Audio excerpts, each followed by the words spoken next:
Hey everyone, welcome to Tales and Texts. I'm your host Nisha.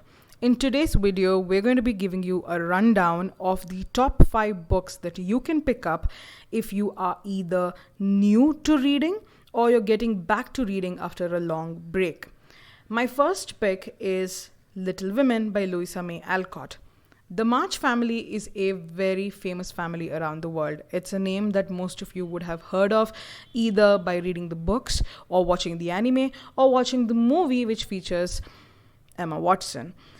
Little Women isn't a book just for young ladies, but it's a book that talks to us about 18th century and early 19th century America. It talks of gender roles, it talks of defying conventions, it talks of aspirations of marginalized people, and just the coming of age of 4 young women in a world designed for men.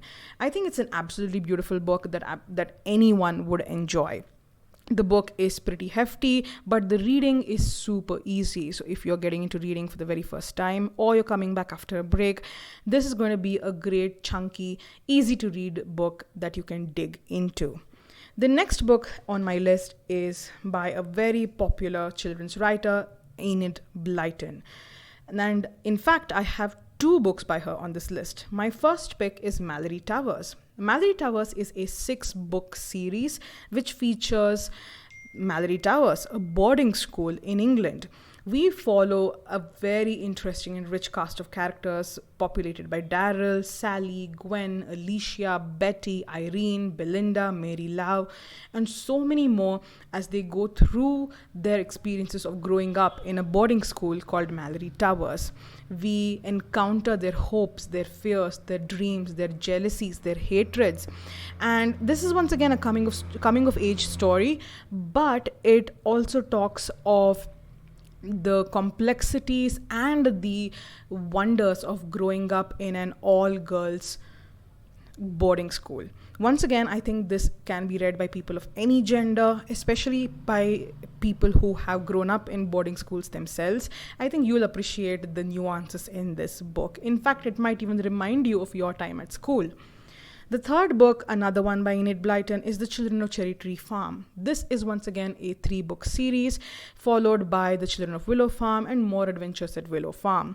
This book follows the story of 4 siblings who live in stuffy London, and they're ill, so they're sent to live in their uncle's farm, and there comes the adventure of growing up on a farm. The children encounter so many animals, both tame and wild. They meet wild men, and they love living on the farm so much that they convince their father to sell their London apartment and move to Willow Farm. And that's where the second and the third book star. This book is absolutely fascinating, especially if you're someone who loves learning about plants, animals, and you want to just read books that celebrate love for nature.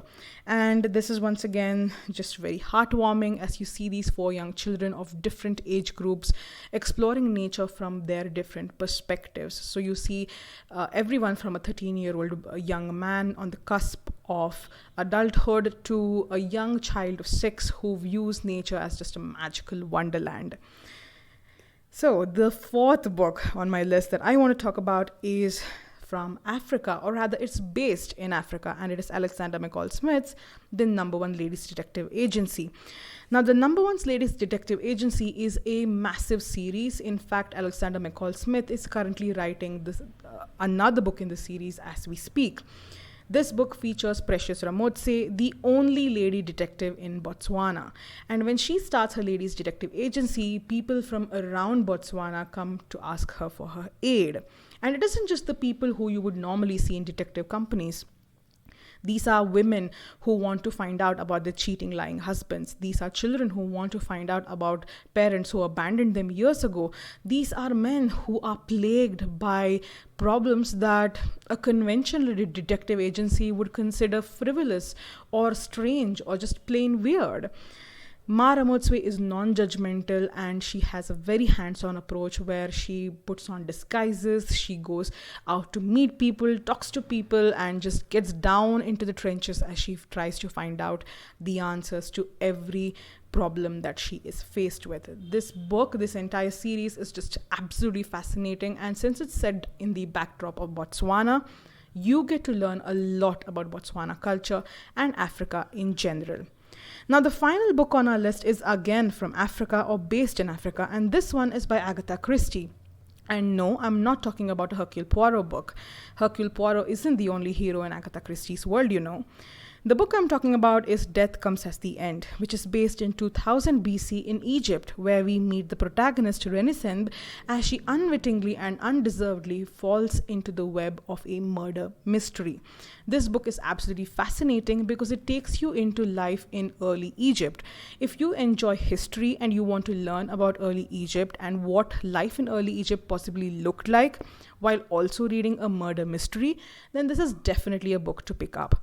All the books on this list are very easy to read, they're very engaging, and you can finish them very quickly even if you don't have a lot of reading experience. And yes, while most of these books, in fact all of these books, are targeted, marketed and designed for children, do remember that while not every adult's book is for every child, all children's books are for adults. So go ahead, grab one of these and dig in. Happy reading!